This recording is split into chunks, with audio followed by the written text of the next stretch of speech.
প্রথম অধিবেশনে গঠন হবে সংসদীয় কমিটি, থাকবে বিরোধী পক্ষের সদস্যরাও, বলছে ক্ষমতাসীন দল। কার্যকর বিরোধী দলের ভূমিকা রেখে ভাবমূর্তি ফেরাতে চায় জাতীয় পার্টি। শপথ নেয়ার বিষয়ে ইতিবাচক ইঙ্গিত ঐক্যফ্রন্ট নেতা সুলতান মনসুরের। দলের সিদ্ধান্ত না মানলে সাংগঠনিক ব্যবস্থা নেওয়ার হুঁশিয়ারি সুব্রত চৌধুরীর। প্রধানমন্ত্রীর নির্দেশের পর বিভাগীয় শহরের হাসপাতালের পরিস্থিতি কিছুটা পাল্টালেও উন্নতি নেই জেলা শহরে। উপস্থিতি মনিটরিংয়ে গঠন হচ্ছে সেল, জানালেন মন্ত্রী। রোহিঙ্গা সহায়তায় বরাদ্দ থেকে প্রতিশ্রুত 25 ভাগ না পাওয়ার অভিযোগ কক্সবাজারের স্থানীয় ক্ষতিগ্রস্তদের। কাজ করছে কমিটি, দাবি জেলা প্রশাসকের। এবং মোবাইলে প্যাকেজ বা বান্ডেলের ন্যূনতম মেয়াদ 3 দিন করায় গ্রাহকের অপচয় কমবে, দাবি বিটিআরসির। দাম বাড়তে পারে বলছে অপারেটররা।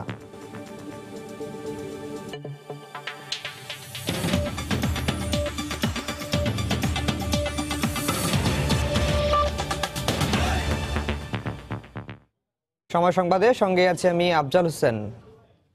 কাল থেকে শুরু হচ্ছে একাদশ জাতীয় সংসদের প্রথম অধিবেশন।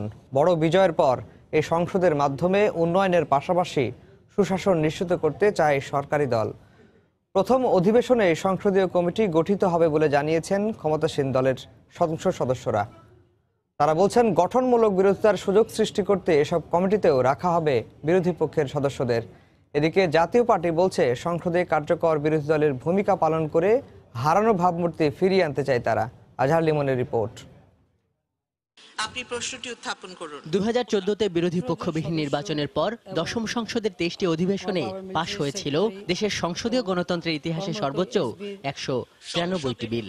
জনপ্রতিনিধিদের নিকট সুপ্রিম কোর্টের কোনো বিচারককে এ সংসদেই সংবিধান সংশোধন হয়েছে দুবার, পাশ হয়েছে বিচারপতি অপসারণের ষোড়শ সংশোধনী, ডিজিটাল নিরাপত্তা আইন, সড়ক আইন সহ আলোচিত আইনগুলো। দাঁড়িয়ে শপথ পাঠ করার জন্য সদ্য সমাপ্ত জাতীয় নির্বাচনে সংখ্যাগরিষ্ঠতা পাবার পর তৃতীয়বার সরকার গঠন করা আওয়ামী লীগ একাদশ সংসদের মাধ্যমে তৃণমূল পর্যায় পর্যন্ত সুশাসন নিশ্চিত করতে চায়। মানুষের আশাকাঙ্ক্ষা এগুলো বাস্তবায়ন হবে জাতীয় সংসদের মাধ্যমে। আশাকাঙ্ক্ষা কি? শুধু উন্নয়ন, রাস্তাঘাট, সাথে সাথে মানুষ চায় যে দেশে সুশাসন হবে। সরকারের এই নীতি নির্ধারক আরও জানান, সংসদের কার্যক্রমকে জবাবদিহিতার মধ্যে আনতে প্রথম অধিবেশনে গঠন করা হবে সংসদীয় কমিটিগুলো। কেচি যেমন দুইটাই থাকে, বাহু থাকে, ঠিক তেমনি সংসদেরও দুইটা, বিরোধী দল এবং সরকারি দল। বিরোধী দলের দায়িত্ব হবে কতটা ন্যায় নিষ্ঠার সাথে আমরা এই দায়িত্ব পালন করছি, দেশ পরিচালনা করছি। বিরোধী দল যত ছোটই হোক, একজন সংসদে যদি কোনো ন্যায়সঙ্গত কথা বলে আমরা অবশ্যই সেটাকে গুরুত্ব দেব। গেল সংসদে একই সঙ্গে সরকারের মন্ত্রিসভা এবং বিরোধী দলে থেকে বেশ আলোচনায় ছিল জাতীয় পার্টি। একাদশ জাতীয় সংসদ গঠনের শুরু থেকেই সরকারে না থাকার ঘোষণা দিয়ে বিরোধিতা করার সিদ্ধান্ত নিয়েছে দলটি। কিন্তু মাঠের রাজনীতিতে সরকারের সঙ্গে থেকে কিংবা একসঙ্গে নির্বাচন করে সংসদে কার্যকর বিরোধিতা আসলে কতটা সম্ভব? আমরা পারবো, এই কারণে এটা হচ্ছে গণতন্ত্রের সৌন্দর্য। মন্ত্রিত্ব দিলে তো আপনার সংসদে কার্যকর ভূমিকা পালন করা যায় না। মন্ত্রীকে পাশে রেখে বিরোধী দলের কথা বললেও মানুষের বিশ্বাস করতে চায় না। পাবলিক পারসেপশন এটা আছে, সেই কারণে এটা আমাদের দেশে চলে না, এটা আমি অনুভব করতে পেরেছি। এই বিশ্লেষক মনে করেন, সংসদ প্রাণবন্ত হওয়ার বিষয়টি সম্পূর্ণ নির্ভর করছে দুই পক্ষের রাজনৈতিক সদিচ্ছার উপর। জাতীয় পার্টি তো আওয়ামী লিগের অংশ ছিল, সেভাবে তো তারা বিরোধী দল হতে পারে না।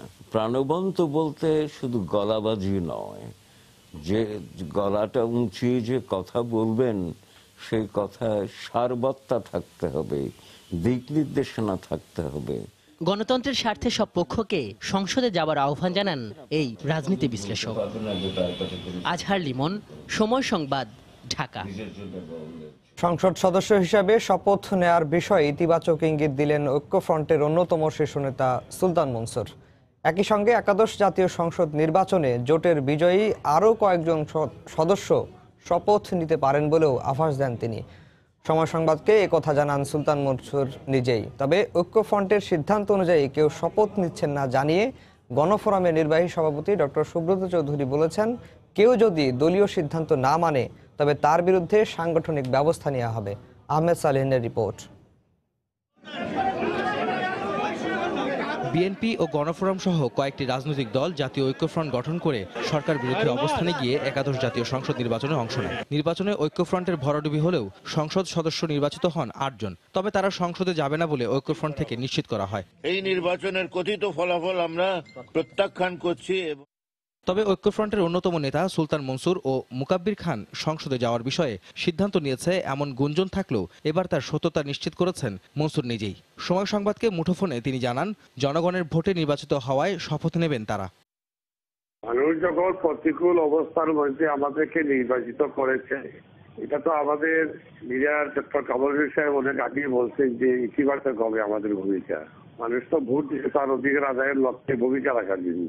তো কবে নাগাদ নিতে পারছেন বা বলতে পারবো না, সেটা 90 দিন তো হাতে আছে। যদি ওনারা যদি এই বিষয়ে যদি আপনার বিরুদ্ধে ব্যবস্থা নেন, যেমন ওনারা বলছেন যে ব্যবস্থা নেওয়ার কোনো সুযোগই নাই।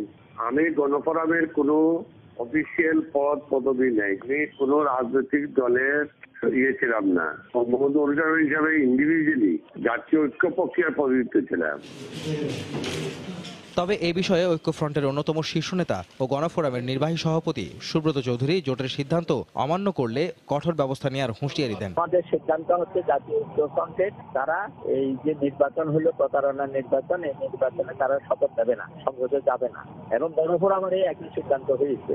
সেই সিদ্ধান্তটা আমরা পরিবর্তন করি নাই।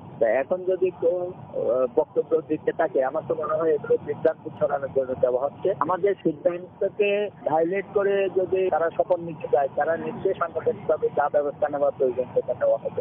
নাম না জানালেও ঐক্যফ্রন্টের বিজয়ী কয়েকজন সদস্য শপথ নেবেন বলে ইঙ্গিত দেন সুলতান মনসুর।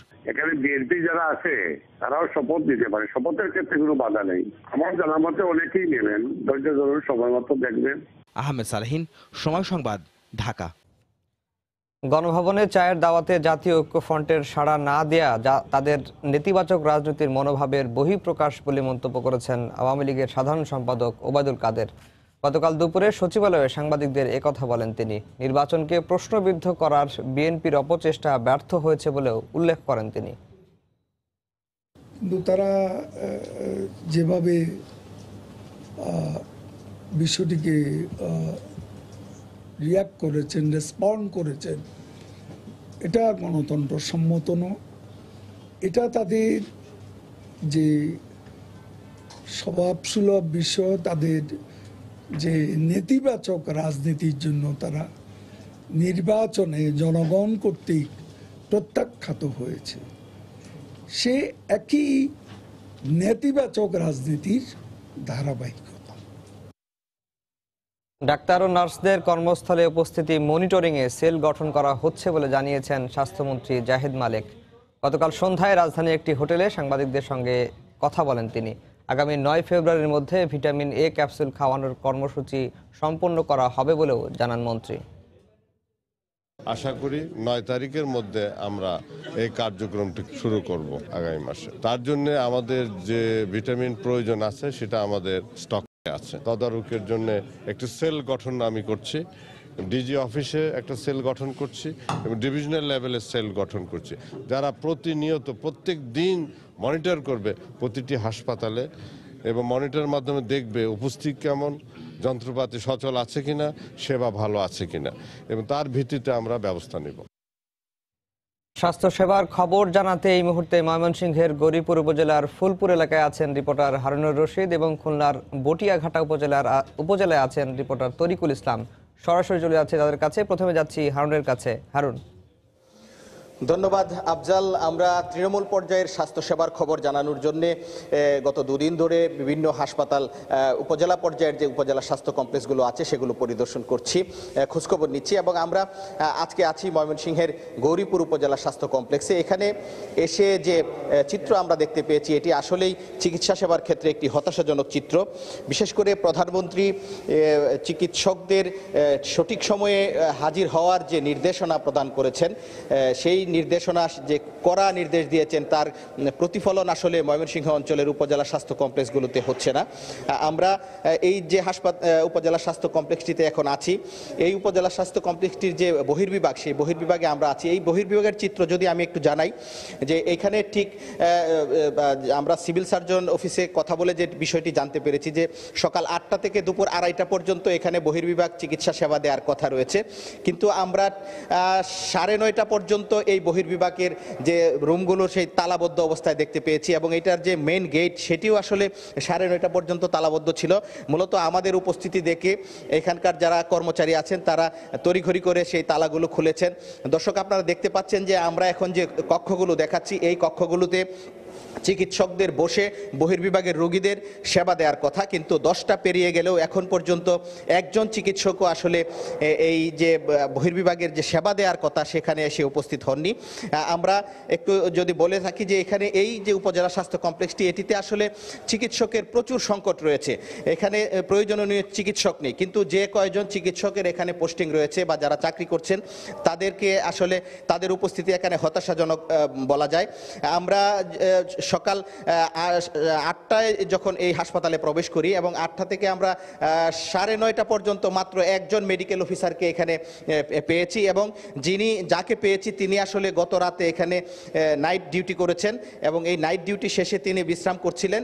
তাকেই আমরা সকালে 9:30টার দিকে দেখেছি যে তিনি আবার এসে তিনি চিকিৎসা সেবা দিচ্ছেন। কিন্তু এখানে আরও 4জন মেডিকেল অফিসার আছে, তাদের কাউকে আমরা এখানে পাইনি।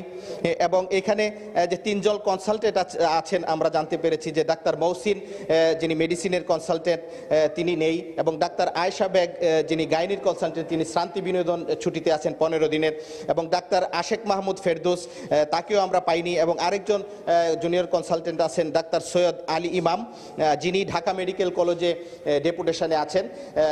আর এখানে মোট 12 জন মেডিকেল অফিসার থাকার কথা, কিন্তু এর মধ্যে মাত্র 4জন মেডিকেল অফিসার এই হাসপাতালে আছেন, কিন্তু তার মধ্যেও আমরা মাত্র একজন মেডিকেল অফিসারকে এখন পর্যন্ত পেয়েছি। এখানে যারা রোগী আছেন, রোগীরা এসে অপেক্ষা করছেন, কোনো সেবা পাচ্ছেন না তারা।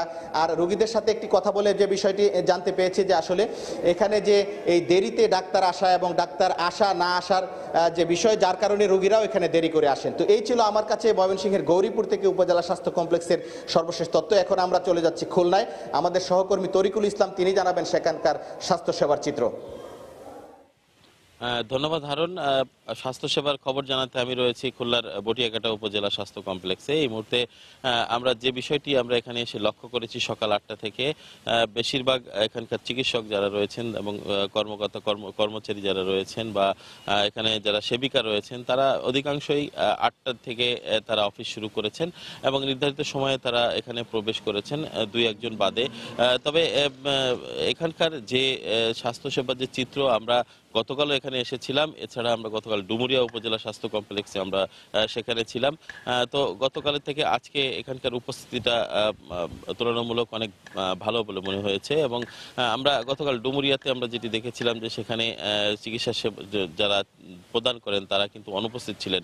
তবে সেই ক্ষেত্রে ব্যতিক্রম বটিয়াঘাটা উপজেলা স্বাস্থ্য কমপ্লেক্স, এবং এখানে আমরা তাদের সাথে কথা বলেছি যে এখানে আসলে বেশ কিছু সীমাবদ্ধতা রয়েছে, যে সীমাবদ্ধতাগুলো আসলে এটি পূরণ করতে পারলে কিন্তু এখানকার স্বাস্থ্যসেবা আরও উন্নত করা সম্ভব। যেমন এখানে 26 জন মেডিকেল অফিসার বা চিকিৎসক এখানে থাকার কথা রয়েছে, সেখানে 11 জন রয়েছে এবং তার মধ্যে 2 জন অন্য জায়গায় প্রেশনে রয়েছেন, যে কারণে মোট 9 জন এখানে স্বাস্থ্যসেবা প্রদান করে থাকেন। পাশাপাশি এখানকার 3য় এবং 4র্থ শ্রেণীর কর্মচারী সংখ্যা এই স্বাস্থ্য কেন্দ্রে এখানে কম রয়েছে। পাশাপাশি এখানকার যে প্যাথোলজি সুবিধা বা এখানে এক্সরে মেশিন সহ কিছু মেশিনগুলো যেগুলো পরীক্ষা নিরীক্ষার কাজে ব্যবহার করা হয়ে থাকে, সেগুলো এখানে স্বল্পতা রয়েছে বা অনেকটা নষ্ট হয়ে গেছে। তো এইগুলো আসলে এখানকার জরুরি ভিত্তিতে এইসব এখানে যদি সংস্কার করা যায় বা এখানে যদি নতুন করে সংযোজন করা যায়, তাহলে এখানকার চিকিৎসা সেবার মান বাড়ানো সম্ভব বলে এখানকার দাবি করেছেন এখানকার দায়িত্বপ্রাপ্ত যারা রয়েছেন।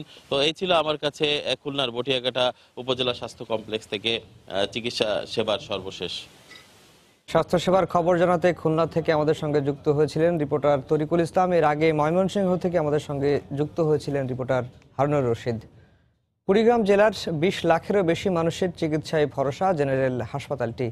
অনুমোদিত ডাক্তার পদের 3 ভাগের 1 ভাগ দিয়ে সেখানে চিকিৎসা সেবা দেয়া হচ্ছে কোনো মতে। পাশাপাশি অবকাঠামো সমস্যায় বারান্দায় শয্যা পেতে গুরুতর অসুস্থ রোগীদের চিকিৎসা নিতে হচ্ছে। মমিনুল ইসলাম মঞ্জুর তথ্য এবং বেলাল হোসেনের তোলা ছবি নিয়ে রিপোর্ট। কুড়িগ্রাম জেলার উন্নত চিকিৎসার একমাত্র ভরসাস্থল জেনারেল হাসপাতাল। 1968 সালে প্রতিষ্ঠিত 50 শয্যার হাসপাতালটি 2001 সালে 100-তে এবং 2013 সালে 250 শয্যায় উন্নীত করা হয়। কিন্তু চিকিৎসক সহ জনবল কাঠামো ও অবকাঠামো রয়ে গেছে 100 শয্যার। সে অনুযায়ী এই হাসপাতালে 42 জন চিকিৎসক থাকার কথা থাকলেও রয়েছে মাত্র 14 জন। এর মধ্যে বহির্বিভাগে 4 জনের মধ্যে 1 জন, আন্তঃবিভাগে 6 জনের মধ্যে 1 জন এবং জরুরি বিভাগে কোনো মেডিকেল অফিসার নেই। ফলে যথাযথ চিকিৎসা সেবা পাচ্ছেন না বলে অভিযোগ রোগীদের। বেড নাই, নিচে থাকা লাগে খুব কষ্ট। এখানে সব ওষুধ পাওয়া যায় না, বাইরে থেকে ওষুধ কিনা লাগে। বারান্দায় থাকা লাগে, ডাক্তার তো ঠিকমতো আসে না। এই পরিস্থিতিতে ভর্তি রোগীদের ঠিকমতো সেবা দেওয়া সম্ভব হচ্ছে না বলে জানালেন কর্তব্যরত নার্স। পর্যাপ্ত পরিমাণ নার্স আছে এবং ওষুধ আছে, কিন্তু পর্যাপ্ত পরিমাণ ডাক্তার না থাকায় চিকিৎসার সমস্যা আছে।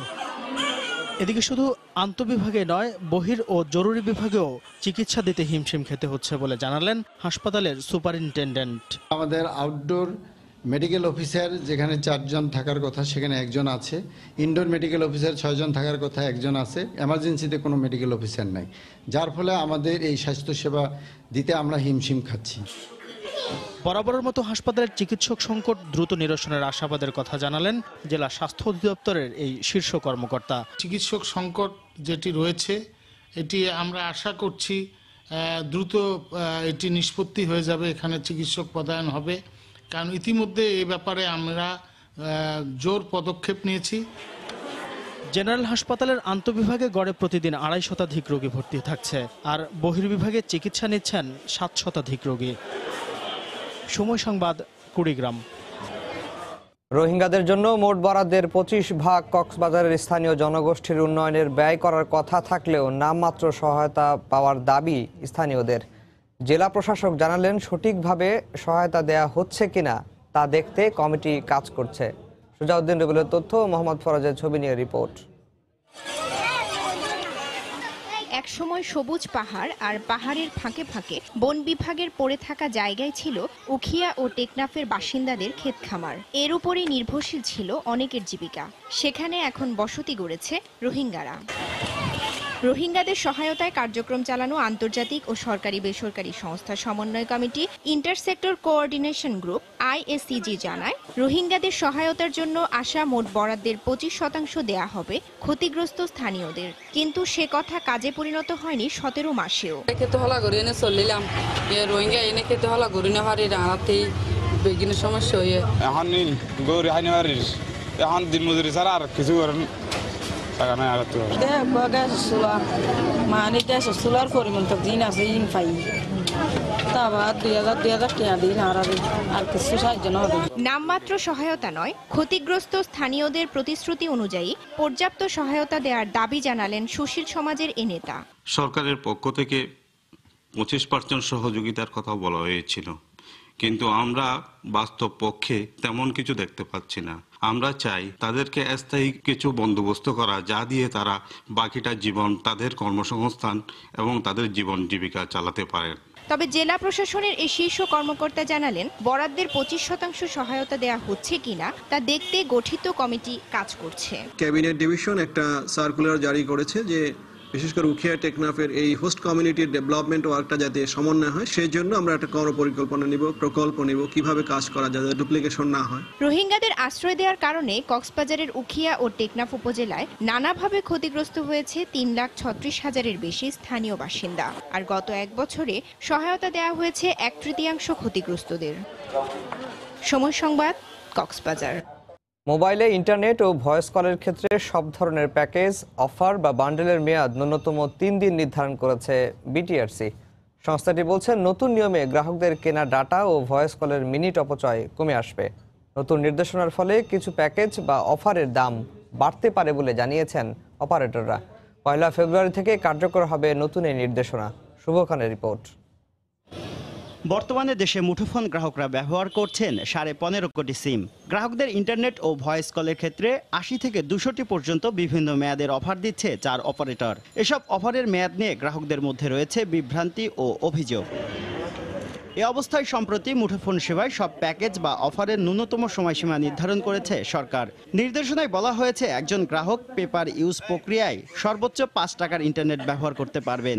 নির্ধারিত সীমা শেষ হলে তাকে অবশ্যই প্যাকেজ কিনতে হবে। তবে অটো রিনিউ বা স্বয়ংক্রিয়ভাবে অপশন চালু থাকলে মেয়াদ উত্তীর্ণ হওয়ার পরই প্যাকেজটি নতুন করে চালু হয়ে যাবে। নতুন নিয়মকে স্বাগত জানিয়েছেন গ্রাহকরা। ডিউরেশনটা যদি শর্ট টাইমের হয় 1 দিন বা 2 দিন, তাহলে হচ্ছে আমাদের জন্য জাস্ট টাকাটা নষ্ট হয় আর কিছু না। মানে দেখা যাচ্ছে যে আমাদের মেগাবাইট রয়ে গেছে কিন্তু মেয়াদ চলে গেছে। কনসাসলি বা আনকনসাসলি আমার প্যাকেজটা শেষ হয়ে গেছে এবং দেখা যাচ্ছে আমার ব্যালেন্স 0 এবং দেখা যাচ্ছে আরো অনেক বেশি টাকা কাটছে। খুশি হব যে সিদ্ধান্ত নিছে তার উপরে যদি অটল থাকে এবং এই বিষয়টা মনিটরিং করে। তবে অপারেটররা বলছেন মেয়াদ বাড়ানোর ফলে কিছু কিছু প্যাকেজ বা অফারের দাম বাড়ানো হতে পারে। প্যাকটা মিনিমাম 3 দিন হয়ে যাচ্ছে, তো 3 দিন হওয়ার ফলে কিন্তু দেখা যাবে যে আমার যেসব কম দামি প্যাক ছিল ওইটার পাচ্ছে না, সো তাহলে দাম বাড়তে পারে। ওইগুলো নিয়ে আমরা এখন বিবেচনা করে দেখছি। রবির পক্ষ থেকে ডেটা প্যাকের এই ধরনের একটা সিম্পলিফিকেশন করি, অন্য অপারেটররা সেটা নাও করতে পারে। যে কোনো একটা অপারেটর করলে হবে না, এটা সমষ্টিগত সব অপারেটরকে কিন্তু মেনে নিতে হবে। বিটিআরসি বলছে গ্রাহকদের মধ্যে বিভ্রান্তি বা অভিযোগ কমাতে প্যাকেজ বা অফার নির্দিষ্ট সংখ্যায় নামিয়ে আনার কাজ চলছে। অনেকে উদ্বিগ্ন যে আমাদের আসলে এত বেশি প্যাকেজ, এত বেশি ডিস্টার্ব হয়, অনেকের কনসার্নে থাকে। 35টা প্যাকেজের বিষয়টা আসলে এখন ফিক্সড না, এই মুহূর্তে কাজ চলছে। নতুন নির্দেশনা কার্যকরের 1 মাস পর এ বিষয়ে পর্যালোচনা করা হবে বলে জানিয়েছে বিটিআরসি। শুভ খান, সময় সংবাদ, ঢাকা। ভবিষ্যৎ চ্যালেঞ্জ মোকাবেলা দ্রুত ও উন্নত গণপরিবহন সেবার লক্ষ্যে চট্টগ্রামে মেট্রো রেল নির্মাণের পরিকল্পনা নিয়েছে সিডিএ। প্রকল্পের সম্ভাব্যতা যাচাইয়ে চায়না রেলওয়ে কোম্পানির সঙ্গে চুক্তি হবে এ সপ্তাহে। বিশেষজ্ঞরা বলছেন এটি চালু হলে যানজট নিরসনে গুরুত্বপূর্ণ ভূমিকা রাখবে। আশরাফুল আলম মামুনের ক্যামেরায় শফিকুল আলমের রিপোর্ট। মেট্রো রেল উন্নত বিশ্বে নগরবাসীর দ্রুত যাতায়াতের জনপ্রিয় মাধ্যম, তাই চট্টগ্রামেও মেট্রো রেল নির্মাণের পরিকল্পনা নিয়েছে সিডিএ। সিডিএ বলছে আগামীতে বন্দরের কর্মকাণ্ড বৃদ্ধি ও Dhaka Chittagong high speed rail চালু হবে। এই নেটওয়ার্কে যুক্ত এবং সময়ের গতিতে চলতে হলে নগরবাসীর প্রয়োজন মেট্রো রেল।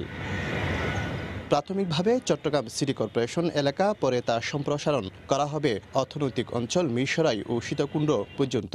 আমরা আপাতত টাউনকেই রাখছি, অর্থাৎ আমাদের সিটি কর্পোরেশন যে এরিয়াটা সেখানেই রাখছি। এর সাথে যুক্ত করার চেষ্টা করতেছি অর্থ অঞ্চলটাকে। এটি আপাতত মূল পরিকল্পনা। আন্তর্জাতিক মানদণ্ড অনুযায়ী কোনো শহরে জনসংখ্যা 20 লাখের বেশি হলে প্রয়োজন মেট্রো রেলের। সিডিএ এর নেয়া এই উদ্যোগকে স্বাগত জানিয়েছে নগরবাসী। মেট্রো রেলটা হলে ভালো হয়, আমাদের তখন যানজটটাও কমবে, মানুষের যোগাযোগ ব্যবস্থা, মানুষের যাতায়াত ব্যবস্থা অনেক সহজ হয়ে যাবে। চট্টগ্রামও একটা বাণিজ্যিক রাজধানী হিসেবে এটার একটা প্রয়োজনীয়তা আপনার আছে। বন্দরনগরী চট্টগ্রামে এখন ঘন্টায় যানবাহনের গতি 12 থেকে 15 কিলোমিটার। গতি বাড়াতে হলে এখন থেকে নিতে হবে মেট্রো রেলের পরিকল্পনা, নইলে অচল হয়ে যাবে বন্দরনগরী, এমন মন্তব্য বিশেষজ্ঞদের।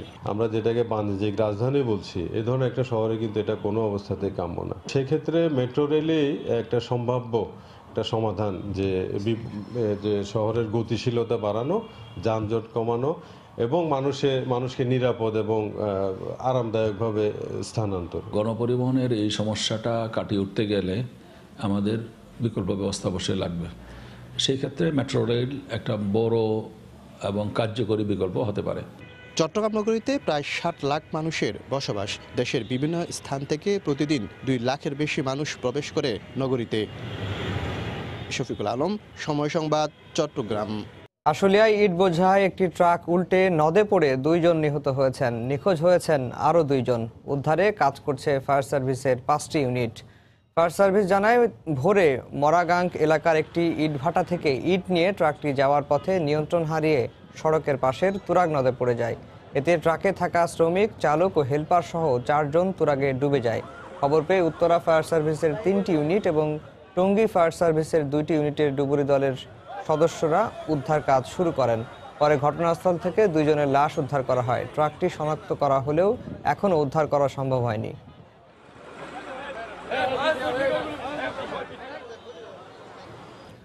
রংপুরের আলোচিত রথীশচন্দ্র হত্যা মামলার রায় আজ। দীর্ঘ বিচারিক প্রক্রিয়া শেষে মামলার আসামি রথীশের স্ত্রী দীপা ভৌমিকের উপস্থিতিতে রায় দেওয়া হবে।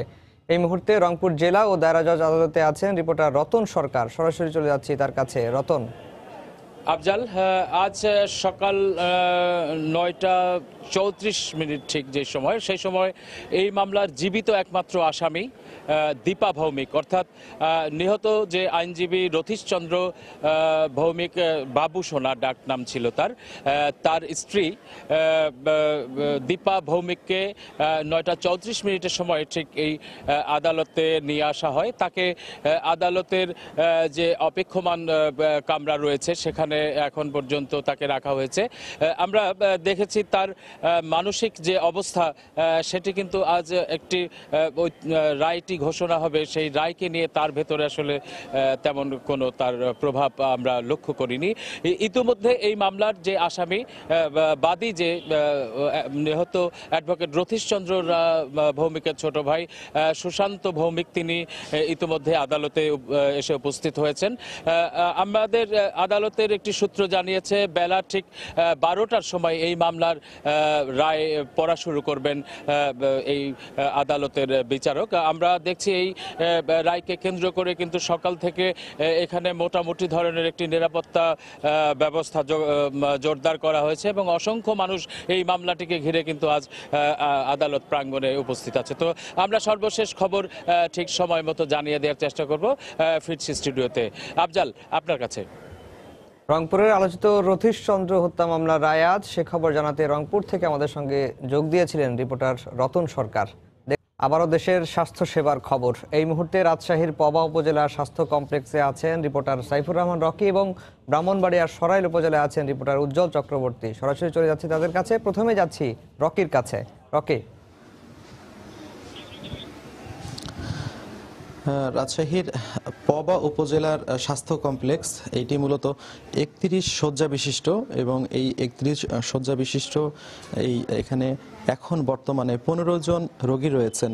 বিশেষ করে এই রোগীরা বলছেন যে তারা বর্তমানে এখন যে চিকিৎসা সেবা সেটি ভালোভাবেই পাচ্ছেন, তবে কিছুদিন আগেও সেই চিকিৎসা সেবাটি তারা কিন্তু তাদের ভালো মানের হচ্ছিল না, এমন একটি অভিযোগ আমরা রোগীদের কাছ থেকে পেয়েছি। পাশাপাশি আমরা আপনাদের দেখানোর চেষ্টা করছি যে এখানে চিকিৎসকরা রোগীদের বিভিন্ন খোঁজ খবর নিচ্ছেন এবং তাদের সেই অনুযায়ী পরামর্শ দিচ্ছেন। মূলত এখানে এই স্বাস্থ্য কমপ্লেক্সটির যে সমস্যাটি রয়েছে সেটি এক্স-রে মেশিন এখানে 5 বছর ধরে নষ্ট পড়ে আছে এবং এখানে 2টি অ্যাম্বুলেন্সের মধ্যে কিন্তু একটি অ্যাম্বুলেন্স এখনও নষ্ট আছে এবং একটি অ্যাম্বুলেন্স দিয়েই তারা তাদের সকল রোগী আনা নেওয়ার কাজে ব্যবহার করা হচ্ছে। পাশাপাশি এখানে আলট্রাসোনোগ্রাম মেশিন থাকলেও কিন্তু এখানে দক্ষ জনবল সেখানে নেই, এটির একটি ঘাটতি রয়েছে। আপনারা দেখতেই পাচ্ছেন এখানে রোগীরা সবাই চিকিৎসা নেওয়ার জন্য অপেক্ষা করছেন এবং বিশেষ করে বিশেষজ্ঞ চিকিৎসক যারা রয়েছেন এটিরও একটি স্বল্পতা এখানে রয়েছে, এমনটাই আসলে এখানকার ঊর্ধ্বতনরা চিকিৎসকরা বলছেন। তারা বলছেন যে জনবল সংকটের কারণে তারা যে কাঙ্ক্ষিত সেবা সেটি তারা দিতে পারছেন না, তারপরে তাদের সাধ্যের মধ্যে চেষ্টা চালিয়ে যাচ্ছেন, তারা পুরোপুরি সেবাটি দেওয়ার চেষ্টা করছেন। পাশাপাশি এখানে সরকারি যে ওষুধগুলো রয়েছে সেই ওষুধগুলো তারা রোগীদের সরবরাহ করছেন নিয়ম মাফিকই এবং যেগুলো বাইরে থেকে কিনে দিতে হবে সেগুলো তারা প্রেসক্রিপশনে লিখে দিচ্ছেন। এইভাবেই আসলে এখানে চিকিৎসা সেবা চলছে। এখানে মূলত 13 জন নার্স এবং 4 জন মিডওয়াইফ রয়েছে। এরা সার্বক্ষণিকভাবে এই চিকিৎসা সেবাটি কেমন চলছে এবং কোনো রোগীর কি প্রয়োজন সেই বিষয়গুলো আসলে তারা মনিটর করে থাকে। তবে স্থানীয় এখানকার যারা চিকিৎসা নিতে এসেছেন অনেকেই এখানে যে ওষুধ সেটির স্বল্পতার কথা জানিয়ে তারা বলছেন যে সরকার যদি আসলে এই বিষয়গুলো গুরুত্ব সহকারে মনিটর করে তাহলে হয়তো তারা যে উন্নত সেবা, কাঙ্ক্ষিত সেবা সেটি হয়তো তারা পাবেন। তো এই ছিল আমার কাছে রাজশাহীর পবা উপজেলা স্বাস্থ্য কমপ্লেক্সের খবর। এখন আমরা চলে যাচ্ছি ব্রাহ্মণবাড়িয়ায়, সেখানে আছেন আমাদের সহকর্মী উজ্জ্বল, তিনি জানাবেন সেখানকার খবর। হ্যাঁ, ধন্যবাদ রকি। আমি এখন দাঁড়িয়েছি ব্রাহ্মণবাড়িয়া সরাইল উপজেলায়। এই উপজেলা স্বাস্থ্য কমপ্লেক্সটি 50 শয্যা বিশিষ্ট। এখানে প্রায় 3.5 লক্ষ মানুষের 9টি উপজেলার 3.5 লক্ষ মানুষের একমাত্র চিকিৎসা সেবাস্থল এই হসপিটাল। এই হসপিটালটিতে আমরা সকাল 8টা থেকে আজকে পর্যবেক্ষণ করেছি বিভিন্নভাবে। আমরা সকাল 9:30 পর্যন্ত মাত্র 3 জন চিকিৎসক ব্যতীত কাউকে পাইনি, অথচ সরকারি যে নীতিমালা সেই নীতিমালাতে 21 জন চিকিৎসক এখানে থাকার কথা। তার মধ্যে আছে 15 জন, 15 জনের মধ্যে 2 জন চিকিৎসক ঢাকাতে ডেপুটেশনে আছে। মাত্র 13 জন ডাক্তার এই হসপিটালে আছে। সেই 13 জন ডাক্তারের মধ্যে মাত্র আমরা 3 জনকে পেয়েছি। একই ভাবে যে এখানকার যে এক্সরে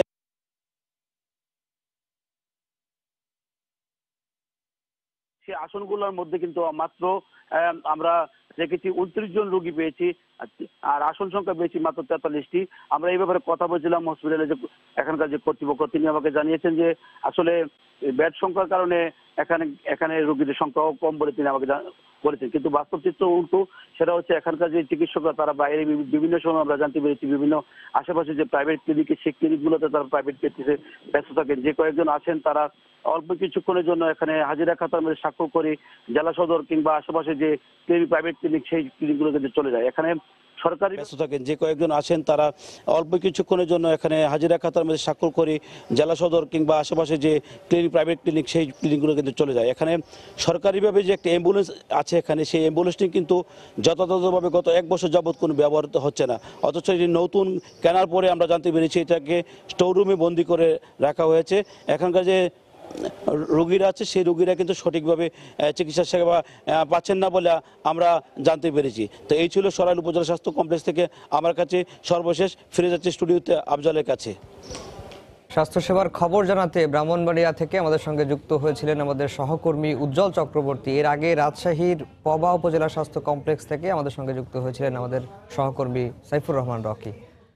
বোর্ড নির্ধারিত সিলেবাসের বাইরে গাইড বই কোম্পানির সুপারিশ করা বই দিয়ে পাঠদানের অভিযোগ উঠেছে বরগুনার বামনা উপজেলার সরকারি একটি বিদ্যালয়ের বিরুদ্ধে।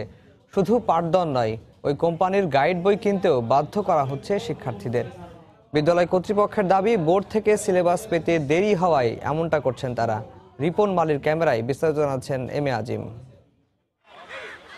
বরগুনার বামনা উপজেলার সরকারি সারোয়ারজান পাইলট মাধ্যমিক বিদ্যালয়। এখানে 6ষ্ঠ থেকে 9ম শ্রেণী পর্যন্ত শিক্ষার্থীদের একটি স্টেশনারির দোকান থেকে সিলেবাস সংগ্রহের জন্য বলেছেন শিক্ষকরা। দোকান থেকে সংগ্রহ করা সিলেবাসটি জাতীয় শিক্ষাক্রম ও পাঠ্যপুস্তক বোর্ড কর্তৃক নির্ধারিত বই অনুসারে করা হয়নি, সেটি করা হয়েছে কাজল ব্রাদার্স লিমিটেডের অনুপম গাইড বই অনুসারে। সিলেবাসগুলোর নিচে সহায়ক বই হিসেবে অনুপমের কথাও উল্লেখ করা হয়েছে। তাই সরকারিভাবে বিনামূল্যে বই পেলেও আলাদা সিলেবাসের কারণে বাধ্য হয়ে ছেলে মেয়েদের অনুপমের গাইড কিনে দিতে হচ্ছে বলে অভিযোগ অভিভাবকদের। সমস্যা যেহেতু স্যারদের দেওয়া গাইড এই তো নাম তারা করিতে সিলেকশন করছে। আমরা অনুপমে বিশ্বাসী না, আমরা সরকার স্বীকৃত যে বই ওই বই কিনতে ওই সিলেবাস অনুসারে কিনবো। তবে বিদ্যালয়টির সহকারী শিক্ষকরা অভিযোগ অস্বীকার করলেও প্রধান শিক্ষক জানালেন শিক্ষা বোর্ডের সিলেবাস পেতে দেরি হওয়ায় ওই সিলেবাস অনুসরণ করতে বলেছেন তিনি। যেহেতু আমাদের সিলেবাসটা পাইতে 16-17 দিন দেরি হয়েছে, এজন্য আমরা একটা নমুনা সিলেবাস মানে সৌজন্য সংখ্যা সেইটা আমরা ফলো করছি। বোর্ড নির্ধারিত সিলেবাসে প্রতিটি বিষয়ে প্রতিটি পরীক্ষায় যতটুকু পাঠ্য অধ্যায় পড়ানোর জন্য নির্ধারণ করা হয়েছে তার অর্ধেকটা করা হয়েছে ওই কোম্পানির সিলেবাসে। শিক্ষার্থীরা এটি অনুসরণ করলে বইয়ের অনেক কিছু পড়া থেকে বাদ পড়বে বলে মনে করছেন সচেতন মহল। এক ধরনের শিক্ষার বাণিজ্য এখানে চলছে এবং এই বাণিজ্য বন্ধ করা উচিত বলে আমি মনে করি। এদিকে বোর্ড নির্ধারিত বই বা সিলেবাসের বাইরে গেলে কঠোর ব্যবস্থা নেওয়ার কথা জানালেন জেলা প্রশাসক। শতভাগ স্টুডেন্টকে বইয়ের আওতায় আনা হয়েছে, সেই পরিপ্রেক্ষিতে 2-1টা বই আছে, সেগুলো হচ্ছে সহ পাঠ্যক্রমের যে বই। এর বাইরে অন্য কোনো বইয়ের বিষয়ে স্কুল কর্তৃপক্ষ কোনো সিদ্ধান্ত গ্রহণ করতে পারবে না। প্রস্তাবিত শিক্ষা আইন 2017 অনুযায়ী শিক্ষা বোর্ড নির্ধারিত পাঠ্যসূচি অনুযায়ী পাঠদান না করলে সেটা অপরাধ হিসেবে বিবেচিত হবে, আর সেজন্য অনধিক 2 লক্ষ টাকা অর্থদণ্ড বা 6 মাসের কারাদণ্ড অথবা উভয় দণ্ডে দণ্ডিত হতে পারেন। এম এ আজিম, সময় সংবাদ, বরগুনা। এ পর্যায়ে শীর্ষ সংবাদ জানিয়ে দিচ্ছি আরেকবার। প্রথম অধিবেশনে সংসদীয় কমিটি গঠিত হবে, থাকবেন বিরোধী পক্ষের সদস্যরা, বলছে ক্ষমতাসীন দল। কার্যকর বিরোধী দলের ভূমিকা রেখে হারানো ভাবমূর্তি ফেরাতে চায় জাতীয় পার্টি। শপথ নেয়ার বিষয়ে ইতিবাচক ইঙ্গিত ঐক্যফ্রন্ট নেতা সুলতান মনসুরের। দলের সিদ্ধান্ত না মানলে সাংগঠনিক ব্যবস্থা নেয়ার হুঁশিয়ারি সুব্রত চৌধুরীর। সারা দেশের সার্বিক স্বাস্থ্যসেবার বেহাল দশা, উপজেলা পর্যায়ে চিকিৎসক নার্সের উপস্থিতি হতাশাজনক, রোগীদের নানা অভিযোগ। রোহিঙ্গা সহায়তায় বরাদ্দ থেকে প্রতিশ্রুত 25 ভাগ না পাওয়ার অভিযোগ কক্সবাজারের স্থানীয় ক্ষতিগ্রস্তদের। কাজ করছে কমিটি, দাবি জেলা প্রশাসকের। এবং মোবাইলে প্যাকেজ বা বান্ডেলের ন্যূনতম মেয়াদ 3 দিন করায় গ্রাহকের অপচয় কমবে, দাবি বিটিআরসির। দাম বাড়তে পারে বলছে অপারেটররা। এই ছিল এখনকার মতো। যে কোনো খবর পেতে ভিজিট করুন সময়নিউজ.tv। আপনার মোবাইলে সময় সংবাদ দেখতে ও সব খবর পেতে ডাউনলোড করুন সময় অ্যাপ। এছাড়া এইমাত্র পাওয়া খবর মোবাইলে পেতে SMS করুন *BN লিখে পাঠিয়ে দিন 16242 নম্বরে। সঙ্গে থাকুন সময়ের।